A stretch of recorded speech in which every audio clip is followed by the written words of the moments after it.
जी नाज़रीन, welcome back. नाज़रीन, break से पहले बात हो रही थी कि मौजूदा हुकूमत ने मीशत की बहाली के लिए क्या क्या इकदाम किए हैं।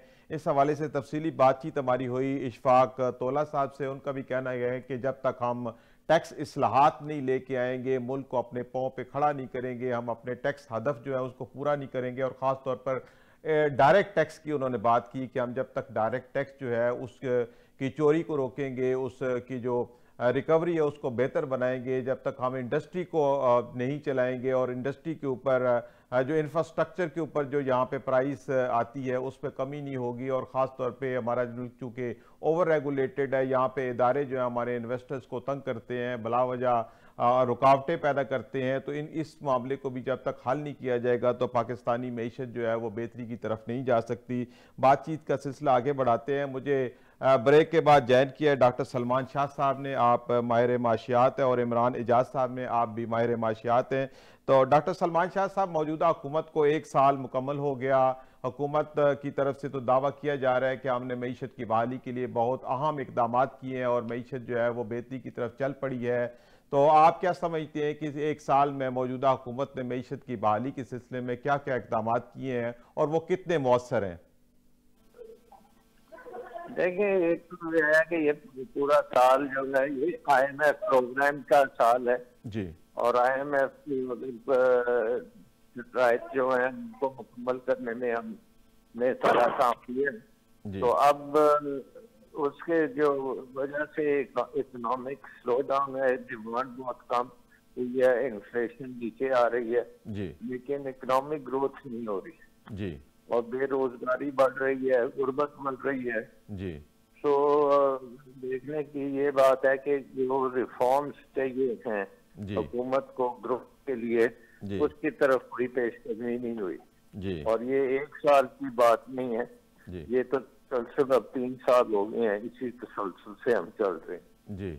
तो ये इकोनॉमिक ग्रोथ हम कैसे बेहतर कर सकते हैं? कौन से ऐसे इकदाम हैं जिससे हम बेहतरी की तरफ जा सकते हैं?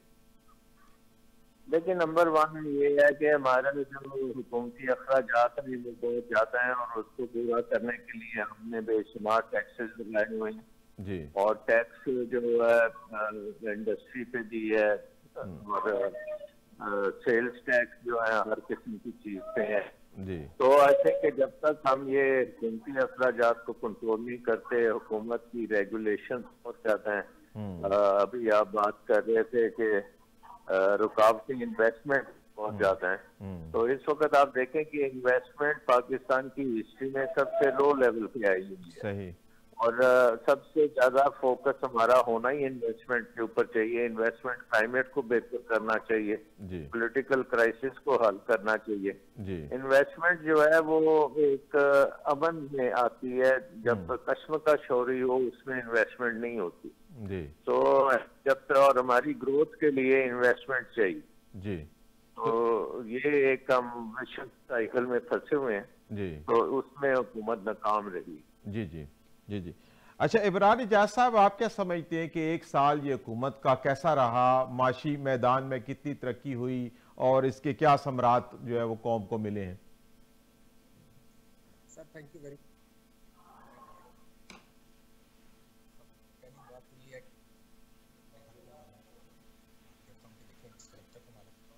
नहीं होगी कोई भी चीज। दूसरी बात ये पेपर ये चीज देख फिजिकली जब आप एक ग्राउंड के ऊपर से बात करेंगे, जिन्हें लाखों दिमाग सेलेक्ट होके लोग बैठे हैं। जी। जी। जी। जी। जी। अच्छा सलमान शाह साहब, आप क्या समझते हैं कि ये टैक्स का निज़ाम है हमारा बड़ा नाकस है? FBR हर महीने टैक्स कलेक्शन का जो हदफ है उसको पूरा नहीं कर सकते, तो इस FBR का क्या करना चाहिए? इसकी ओवरहालिंग कैसे मुमकिन है?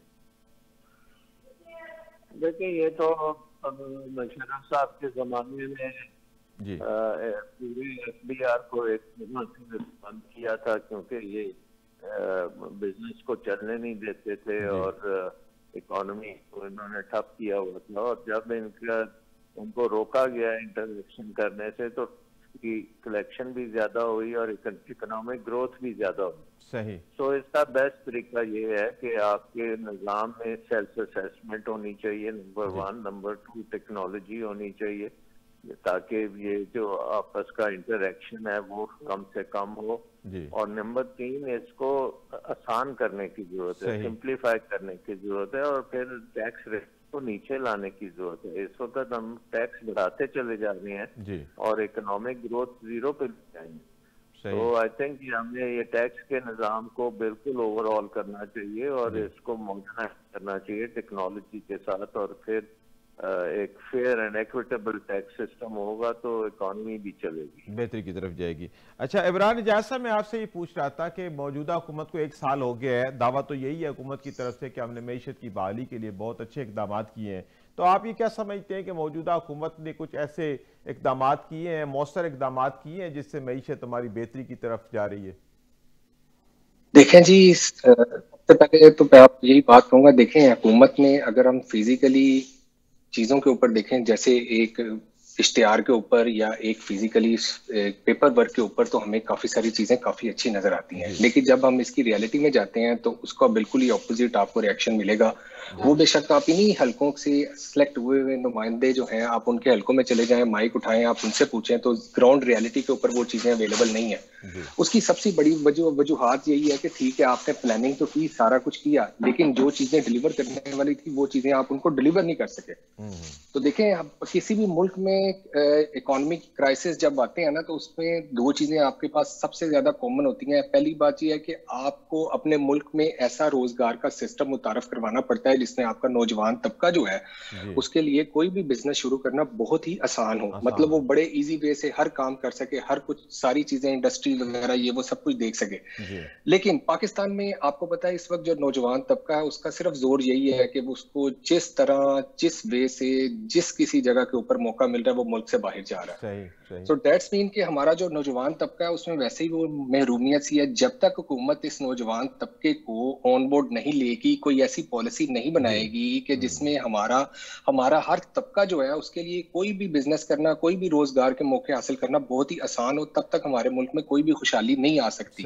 देखें, हुकूमत तो बहुत कोशिश कर रही है अपनी तरफ से, लेकिन बात वही है कि देखें, अब ये आपकी फॉरेन पॉलिसी भी है, आपकी चीजें भी सारी हैं। देखें, दुनिया में इस वक्त ग्लोबल चेंजेस हो रही हैं, हर बंदा जो है उसमें पिक एंड चूज वाली सिचुएशन बन रही है, लोग अपनी जो डायरेक्शन है उसको सही कर रहे हैं। तो बात करने का मकसद ये है कि मुल्क में रोजगार आएगा या आपकी इंपोर्ट या एक्सपोर्ट बढ़ेगी तो फिर मुल्क में यूटिलाइजेशन होगी, तो आपके नौजवान तबके को, निचले तबके को फायदा पहुंचेगा। लेकिन पाकिस्तान में ऐसी सिचुएशन है कि जो एक सब्जी बेचने वाला है, जो एक इंपोर्ट करने वाला बंदा है, उसको जिस जगह से मौका मिल रहा है जखीरा अंदोजी करने का या अपनी प्राइसेस बढ़ाने का, वो महंगाई के जोर के ऊपर बिल्कुल बराबर का शरीक है। उसकी वजह यह है कि उसको खुद आइडिया इस चीज का कि भाई अगर आज मैं कमा रहा हूं तो मुझे नहीं पता कल मैंने कमाना या नहीं कमाना। आज अगर मैंने इतना बड़ा सेटअप लगाया हुआ तो मुझे नहीं पता कल मेरे इस सेटअप का बनेगा क्या। तो जब तक गवर्नमेंट अपना, एक तो ठीक है गवर्नमेंट एक रोजगार के मौके जो है वो पैदा करे, जो चीजें वो पेज के ऊपर, इश्तिहारों के ऊपर दिखा रहे हैं वो चीजें ग्राउंड रियलिटी में भी नजर आनी चाहिए। दूसरी बात यह है कि जो नौजवान जो तबका है आपको उसको ऑन बोर्ड लेना पड़ेगा, उससे बात करनी पड़ेगी, उसको समझाना पड़ेगा कि भाई हमारे मुल्क में बहुत ज्यादा, अब देखिए हमारा आईटी सेक्टर है, अब आईटी सेक्टर क्या आपको पता है पिछले तकरीबन 6 महीने साल से इंटरनेट की ऐसी प्रॉब्लम है कि आपका आईटी सेक्टर बिल्कुल बैठ गया। आप सही कह रहे हैं, बिल्कुल। अच्छा डॉक्टर सलमान शाह साहब, ये हम अपने नौजवानों को कैसे एंगेज कर सकते हैं, उनको बिजनेस के और रोजगार के मौके कैसे दे सकते हैं? क्योंकि आपने देखा कि हर रोज ये एक खबर आती है कि किश्ती जो है वो फला मुल्क में डूब गई, वहां से लाशें जो है वो पाकिस्तान आ गई हैं, लोग परेशान हाल हैं। तो हम अपने नौजवान को कैसे रिटेन कर सकते हैं अपने मुल्क में?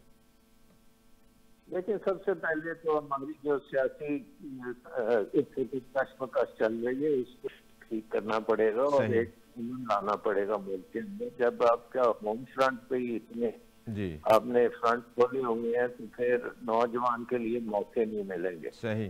तो सबसे पहले एक टेम्परेचर को कम करने की जरूरत है और जो मसले हमारे पॉलिटिकल मसले हैं उनको हमें हल करना पड़ेगा, फिर ही आपकी इकॉनमी जो है वो चल सकती है। क्योंकि इकॉनमी को सब चलने के लिए सबसे बड़ी जरूरत इस वक्त इन्वेस्टमेंट की है। जी बिल्कुल। और इन्वेस्टमेंट कोई कर नहीं रहा, ना अपने मुल्क के अंदर कोई इन्वेस्टमेंट करने वाले हैं और ना बड़े मुल्क से कोई इन्वेस्टमेंट कर रहा है। सही। तो आई थिंक ये बहुत जरूरी बात है कि आप इन्वेस्टमेंट क्लाइमेट को ठीक करें, पॉलिटिकल क्राइसिस खत्म करें जी, और फिर एक इकोनॉमिक्स की तरफ तवज्जो दें। इकोनॉमिक जो मुश्किलात हैं वो हमें पता है कि हमारी ब्यूरोक्रेसी इकोनॉमिक जो है उसको मामलों को लटका देती है, उसमें बहुत मसले मसाइल क्रिएट करती है। रेगुलेशन की जरूरत है। आज देखें अभी तक हम प्राइवेटाइजेशन नहीं कुछ कर सकते, PIA जो है ये भी बीच में लटका हुआ है, बाकी भी कोई प्राइवेटाइजेशन नहीं हो रही, कोई डीरेगुलेशन नहीं हो रही। तो टैक्स टैक्स टैक्स करके तो आप इकोनॉमी तो नहीं चला सकते, और इकोनॉमी नहीं चलेगी तो नौजवान जो है वो मायूस होकर मुल्क को छोड़ेगा, और उसके लिए कोई ऑप्शन नहीं है। सही सही, बिल्कुल ठीक है। अच्छा इमरान इजाज साहब, हुकूमत कर्ज पे कर्ज ले रही है, तो आप ये क्या समझते हैं किस तरह कर्जों के ऊपर मुल्क चलते हैं, और ऊपर से हमारे IMF प्रोग्राम के बगैर भी नहीं हम चल सकते, हमारी अपनी इकोनॉमी जो है वो डिप्राइव है, हमारी इंडस्ट्री बंद है। तो ऐसे हालात में क्या ऐसे इकदाम किए जाएं कि हुकूमत जो है वो आगे बढ़े और इकोनॉमी को बेहतर तरीके से चलाए? सिर्फ हुकूमत अपना टाइम जो है वो गेन करती है, लेकिन हुकूमतें चलती नहीं है ज्यादा देर तक। ये आपको और मुझे बड़ी अच्छी तरह अंदाजा है, और मौजूदा हुकूमत की भी यही सिचुएशन है कि वो भी सिर्फ कोशिश कर रही है कि हम लोग इस टाइम को गेन कर ले, क्योंकि उनके पास IMF के शिकंजे से निकलने के लिए और पाकिस्तानी अवाम को रोजगार के मौके देने के लिए कोई भी रोड प्लान नहीं है। उसकी वजह ये है कि सबसे पहली बात यह है कि जो इंटरनेशनल चेंजिंग हो रही है उसमें हम कहाँ खड़े हैं ये मुझसे ज्यादा आपको पता है कि आज पाकिस्तान के पासपोर्ट की वैल्यू क्या है, और आज अगर हमारी खारजा पॉलिसी है तो वो क्या है। हमारे साथ वाले मुल्क ने अपनी खारजा पॉलिसी, जब रूस, अमेरिका और चीन और यूक्रेन और यूरोप की सिचुएशन थी, उसने एक बड़ी अच्छी पॉलिसी अपनाई और वो सारी सिचुएशन से फायदा उठा रहा है। उसने अपने इक्वल रिलेशनशिप बनाए थे। हमारे इक्वल रिलेशनशिप क्या है? हम सऊदीया को कह देते हैं आप हमारे मुल्क में आ जाएं, तुर्की को कह देते हैं आप हमारे मुल्क में आ जाएं, अजरबैजान को कह देते हैं आप हमारे मुल्क में आ जाएं, बेलारूस को कह देते हैं आप हमारे मुल्क में आ जाएं। वो लोग आगे होके चले गए। किधर है मुआहदे, किधर है सब कुछ? क्या हम लोग फ्री ट्रेड एग्रीमेंट के ऊपर पहुंचे? बिल्कुल नहीं पहुंचे। यहाँ पे अब हमारी सिचुएशन ऐसी है कि हमारा GSP प्लस जो है यूरोप के साथ जो है वो बिल्कुल खतरे में पड़ा हुआ है। हमें उसका नहीं पता हमने उसका क्या करना है। IMF के पास पूरा हमारा एनर्जी सेक्टर जो है वो गिरवी पड़ा हुआ है। अब IMF अपनी मर्जी से रेट मुतय्यन करता है, चाहे वो गैस के नर्ख बढ़ाए, चाहे वो बिजली के नर्ख बढ़ाए, चाहे वो फ्यूल के नर्ख बढ़ाए। पहली बात तो ये है कि हमारा IMF पे कोई कंट्रोल नहीं है। अगर IMF हमें कहता है कि भाई आपके जितनी भी अशराफी है उसको टैक्स नेट में लेके आए, तो हम उसमें हिले बहाने करते हैं। तो अब यही अगर आवाम पे टैक्स लगाने की बात हो तो फौरी लगा दी जाती है। आपकी बात ठीक है, बिल्कुल एग्जैक्टली। अब देखें IMF जब हमें प्रेशराइज करता है कि जी आपके देखें IMF जो हमें कर्जा दे रहा है उसके पास उस कर्ज को वापस लेने के लिए क्या चीज अवेलेबल है? सिर्फ पाकिस्तान का एनर्जी सेक्टर, या तो हमारे मुल्क में एक्सपोर्ट और डायरेक्ट टैक्सेस के लिए मामला हो सकता है। अच्छा डॉक्टर सलमान शाह साहब, जैसे ये जिक्र हो रहा है कि जो IMF का शिकंजा है वो दिन ब दिन टाइट हो रहा है, और उसका जो नुकसान है या उसका नजला जो गिरता है अवाम के ऊपर गिरता है, हुकूमत के ऊपर। अगर हुकूमत का साइज कम करने की बात की जाए तो वो नहीं कर रहे, अभी भी वो ज़रा की तादाद को डबल कर दिया गया है। तो ये कब तक चलेगा और IMF के शिकंजे से कैसे निकल सकते हैं? देखिए ये तो हम जो अगला बजट आए उसमें पता लग जाएगा कि हुकूमत कितनी सीरियस है अपने अखराजात कंट्रोल करने में। देखें पिछले साल का बजट 28,000 अरब रुपए का था जी, तो अगर इस साल उसी तरह 28,000 से अब 36,000 अरब हो जाएगा या 40,000 अरब हो जाएगा, तो फिर अवाम के ऊपर टैक्स पड़ेंगे और अवाम की जो थोड़ी बहुत अभी जान है वो भी निकालेंगे। तो आई थिंक सबसे बड़ा फोकस मेरा इस वक्त बजट पे होना चाहिए, और बजट पे हमें कटौती चाहिए, कम बजट कम किया जाए ताकि लोगों को टैक्स की रिलीफ मिले। और दूसरी बात ये है कि इकोनॉमिक जो ग्रोथ की तरफ जाए, रोजगार पैदा करें। अगर रोजगार पैदा नहीं होगी तो फिर तो हमारा ये जितना नौजवान है ये तो बिल्कुल खत्म हो जाएगा। तो आई थिंक ग्रोथ के लिए इन्वेस्टमेंट के लिए आपको माहौल ठीक करने की जरूरत है। तो आई थिंक ये एक सिस्टम है जिसको आपको करना पड़ेगा, लेकिन अनफॉर्चुनेट ग्रोथ की तरफ अभी कोई तवज्जो नहीं है हुकूमत की। जी बिल्कुल ठीक है। अच्छा इमरान इजाज साहब, ये पाकिस्तान के टैक्स कलेक्शन के निज़ाम के अंदर बहुत ज्यादा करप्शन है, तो इस करप्शन का खात्मा कैसे मुमकिन है? देखें जी, इस करप्शन का खात्मा तब भी मुमकिन है कि जब आपके मुल्क में रहने वाला हर नौजवान, हर बिजनेसमैन और हर वो कारोबारी तबका जो टैक्स पेयर है, उसके ज़हन में एक फ्री एंड फेयर पॉलिसी हो और उसको पता हो कि अगर मैंने किसी चीज के ऊपर टैक्स देना है तो कल को इसकी जो यूटिलाइजेशन है वो भी मुझे ही उसका फायदा होगा बजाय इसके कि मुझे नुकसान होगा।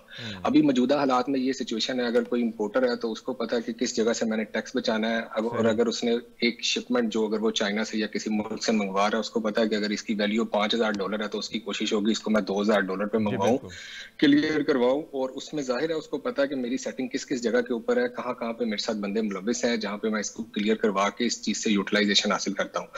सेम यही चीज है हमारा जो लोकल कारोबारी तबका है। अब आप शालमी की बात कर ले, ब्रांथर रोड की बात करें, लाहौर में जो पंजाब की बड़ी बड़ी मार्केटें हैं, अरबों रुपए की, करोड़ों रुपए की उनकी प्रॉपर्टी है, लेकिन जब आप टैक्स नेट में जाते हैं तो वो 1,000-2,000 रुपए से ज्यादा वो टैक्स नहीं दे रहे होते। उसकी वजूहत क्या है?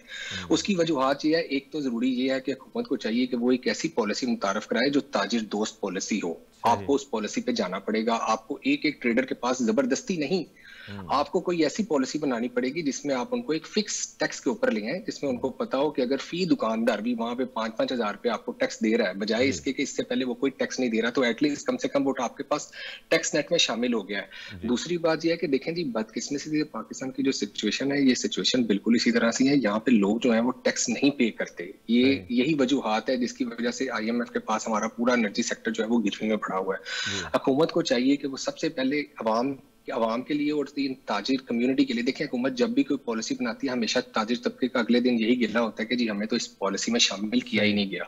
तो हुकूमत को चाहिए वो चैम्बर ऑफ कॉमर्स के साथ मिलकर, तमाम ताजिर कम्युनिटी के साथ मिलकर ऑन बोर्ड करे और एक फिक्स टैक्स जो है वो एक हर छोटे बड़े दुकानदारों के ऊपर जो नाफिज अमल करे।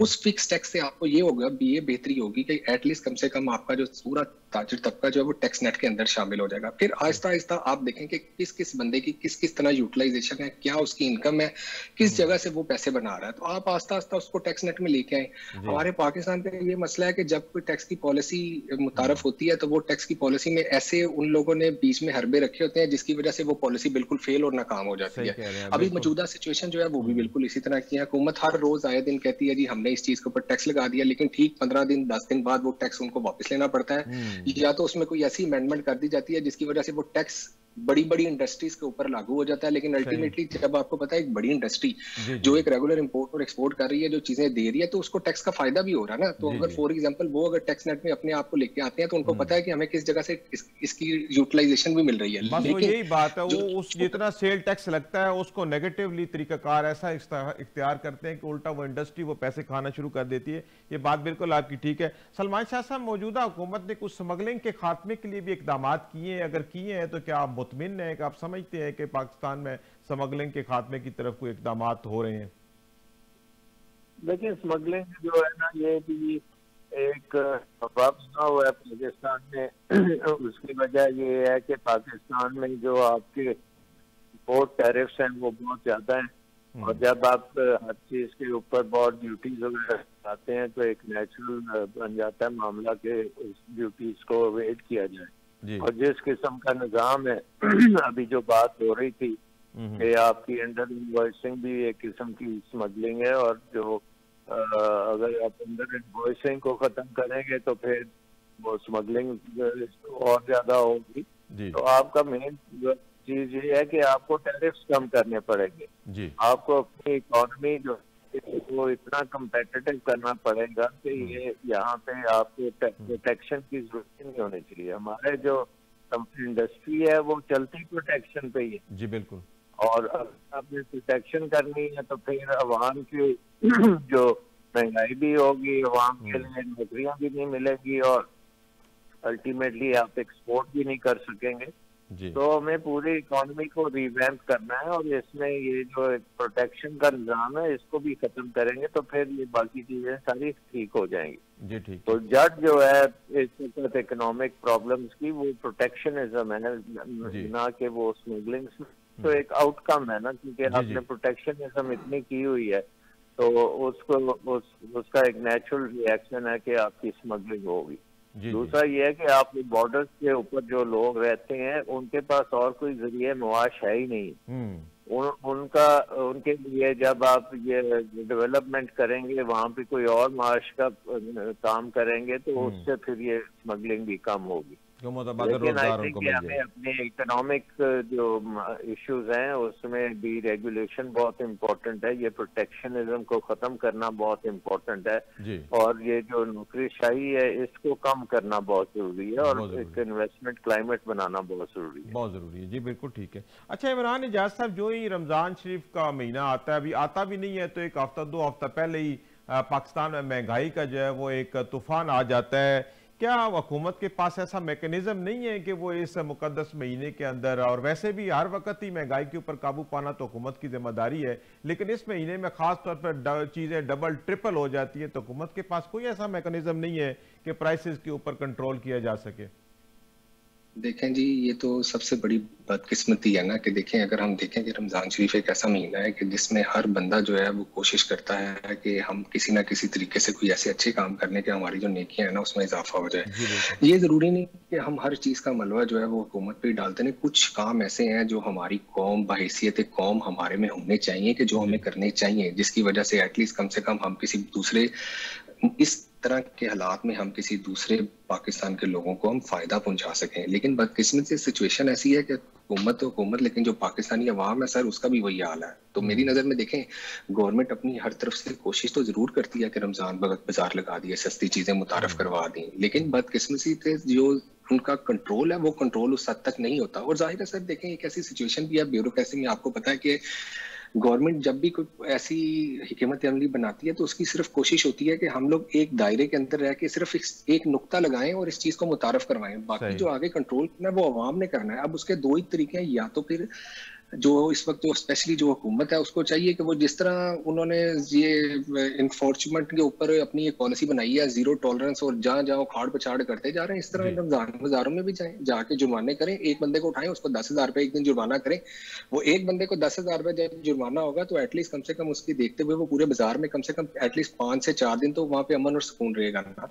तो देखें, ये मेरे आपके प्रोग्राम के तवसल से पाकिस्तान में हर वो ताजिर बंदा जो इस वक्त रमजान में, चाहे वो सब्जी बेचने वाला है, चाहे वो रेड़ी बान है, चाहे वो जो भी है, उसको चाहिए कि एटलीस्ट कम से कम इस मौजूदा हालात में कम से कम मुनाफा ले, और इस मौजूदा हालात में कोशिश करे कि वो जितनी भी नेकियां कमा सकता है वो नेकियां कमाए। सही सही। अच्छा सलमान शाह साहब, ये क्या मामला है कि आप होलसेल मार्केट में या मंडी में जाए तो कीमत बिल्कुल ना होने के बराबर होती है किसी भी चीज की, बहुत कम, लेकिन जब वो रिटेल नेटवर्क मारती है तो वो 200-300 गुना जो है वो बढ़ जाती है। तो कोई ऐसा प्राइस कंट्रोल मैकेनिज्म नहीं है कि जो प्राइसेस को कंट्रोल कर सके?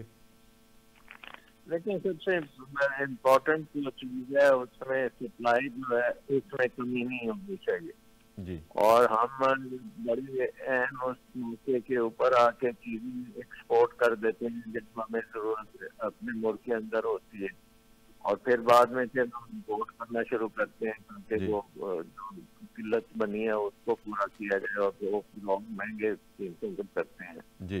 तो सप्लाई लाइन को जब तक आप सीधा नहीं करेंगे और सप्लाई चेन ठीक नहीं करेंगे, क्योंकि बहुत दिन में बहुत रुकावटें हैं जी।